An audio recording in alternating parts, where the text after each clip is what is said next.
The federal government has announced it will begin the administration of COVID-19 booster shots for internally displaced persons tomorrow, December 10, 2021. Hi, welcome to What's Happening.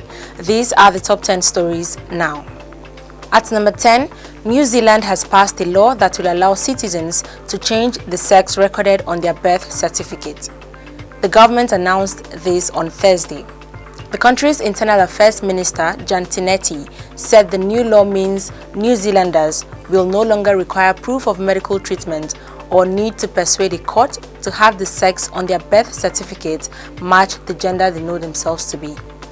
However, she said New Zealanders who are born overseas will be ineligible as the changes only apply to the country's birth certificates at this stage.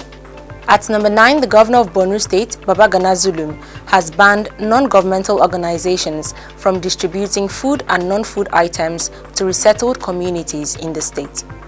The Borno State government released a statement signed by Zulum saying, "The Borno State government, after consultation with our communities, have decided that no partner organizations shall henceforth be allowed to distribute food and non-food items in any of our resettled communities.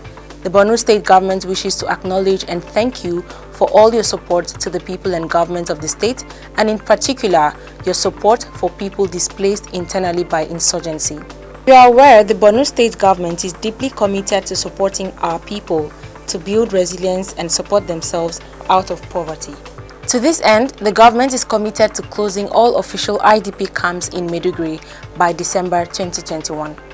At number 8, the presidency has said that President Muhammadu Buhari did not order the removal of the management of the Abuja Electricity Distribution Company, contradicting an earlier announcement made by the Ministry of Power. Recall that on Tuesday, the Minister of Power, Abubakar Aliyu, announced that Buhari had authorized the replacement of the management of the AEDC over the industrial action carried out by its workers. However, on Wednesday, a former head of the Nigeria Electricity Regulatory Commission, Sam Amadi, told newsmen that the announcement was reported out of context. Amadi said the decision was taken instead by the United Bank of Africa, which has taken over the electricity firm following AEDC's loan repayment default. At number 7, the Nigerian Security and Civil Defense Corps have seized a tanker laden with about 36,000 liters of adulterated diesel in Anambra State.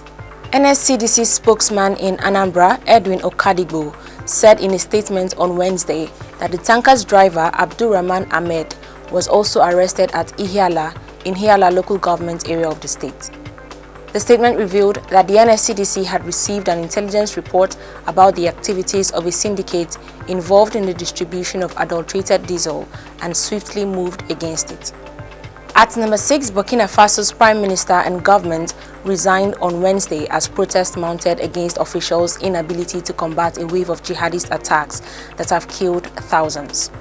Prime Minister Christophe Joseph Marie presented his resignation letter to the President of Burkina Faso, Christian Kabore, who accepted the resignation. It was gathered that Kabore had already changed his military leadership over the security crisis. According to Burkina Faso law, the resignation of a prime minister requires the resignation of the entire government. However, the outgoing administration will be required to remain in a caretaker capacity until a new one is formed. At number 5, gunmen numbering about 10 stormed Mbutu Ancient Kingdom of Abombise local government area of Imo State today and abducted the traditional ruler of the community, Eze Damian Nwigwe. The traditional ruler was reportedly whisked away from his palace at about 2:30 a.m. A community source disclosed the incident, saying the kidnappers came in vehicles. The police spokesperson in the state, CSP Mike Abatam, confirmed the incident. At number 4, hunters have arrested 3 suspected kidnappers at their hideout near Osra Irekweni communities along Okene-Lokoja Abuja Highway. One of the local hunters who carried out the operation told journalists that there was an exchange of gunfire between them and the kidnappers. He said the hunters, alongside the chairman of Adavi local government area, Joseph Samuel Omuya, stormed the forest based on a tip-off on Wednesday. It was gathered that while combing the forest, the kidnappers opened fire and the hunters returned fire for fire. While some of the kidnappers escaped with gunshot injuries, those arrested have been handed over to the security operatives in Lokoja. At number 3, troops of Operation Hadinkai have rescued 20 Nigeria Police Force personnel abducted by suspected terrorists in Yobe State. The military disclosed that the police officers were kidnapped when terrorists attacked a police station at Buniyadi in Yobe State.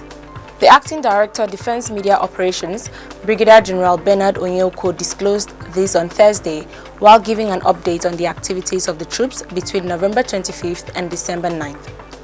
Onyeko added that a total of 62 terrorists were killed, 28 arrested, and 54 arms and 144 rounds of ammunition were recovered from the terrorists within the period. He also said no fewer than 75 bandits were killed by troops of Operation Thunderstrike. At number 2, the Governor of Lagos State, Babajide SANWO-OLU, has announced the suspension of the planned work for peace in the state in the wake of the fourth wave of the coronavirus pandemic. According to a statement released on Thursday, SANWO-OLU said the work for peace to usher healing of the state following the aftermath of the NSAS protest of last year had to be cancelled due to the rise in the cases of the Omicron variant. The Lagos State Governor had earlier announced the work for peace to reunite the state following the release of the NSAS panel report on the Lekki tollgate shooting incident. Finally, at number 1, the federal government has announced it will begin the administration of COVID-19 booster shots for internally displaced persons tomorrow, December 10, 2021. The Executive Director of the National Primary Healthcare Development Agency, Dr. Faisal Shuaib, made this known during the flag-off of the mass vaccination campaigns for internally displaced persons in Abuja.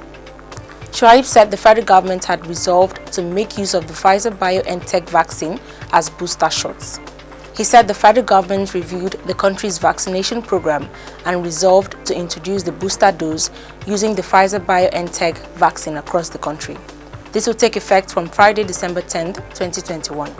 It is pertinent to reiterate the fact that the Nigerian COVID-19 vaccination program is science-driven. Evidence has shown that the booster dose further increases protection against the virus. Always remember to wear your mask, wash your hands, and stay safe. That's all for today. See you next time on What's Happening.